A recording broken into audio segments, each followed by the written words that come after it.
స్థానిక సంస్థల ఎన్నికల్లో గెలుపే లక్ష్యంగా టీపీసీసీ ఇన్ఛార్జ్ మీనాక్షి నటరాజన్ చేపట్టిన జనహిత పాదయాత్రలో పలువురు మంత్రులు, నాయకులు పాల్గొన్నారు.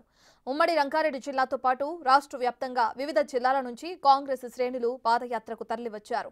శ్రేణులకు దిశానిర్దేశం చేస్తూ మీనాక్షి నటరాజన్, మహేష్ కుమార్ గౌడ్, శ్రీధర్ బాబు ప్రతిపక్షాలపై విమర్శలు గుప్పించారు.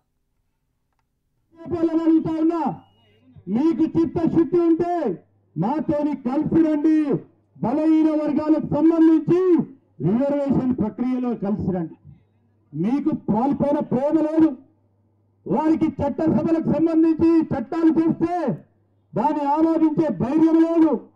రేపు రాబోయే కాలంలో ప్రజాక్షేత్రంలో ఇవన్నీ కూడా పెట్టి మరొకసారి ముందుకు నడుస్తాం.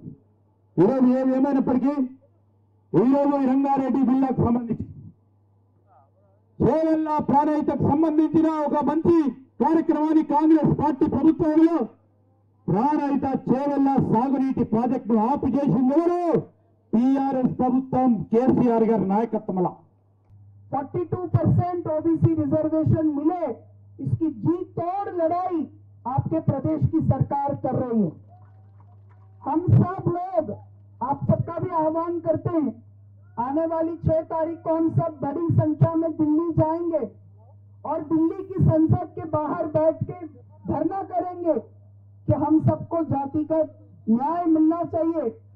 जो न्याय का हक है वो हम सबका हक है और उस न्याय के हक की लड़ाई हमारे नेता राहुल जी, हमारे माननीय कांग्रेस के अध्यक्ष खड़गे जी, हमारी नेता आदरणीय सोनिया जी और प्रियंका जी, हमारे प्रदेश में हमारे माननीय मुख्यमंत्री जी और हमारे प्रदेश कांग्रेस कमेटी के सम्मानित अध्यक्ष जी, हमारे सारे कांग्रेस के नेता लड़ रहे हैं। इस लड़ाई में हमें आप सबका साथ चाहिए। ఈ నమ్మకాన్ని ఏ కోశాన వమ్ము చేసేది లేదు. ఎంత కష్టమైనా నష్టమైనా మేము ఇచ్చిన వాగ్దానాన్ని అంశాన్ని పూరించే ప్రయత్నం చేస్తా ఉన్నాం.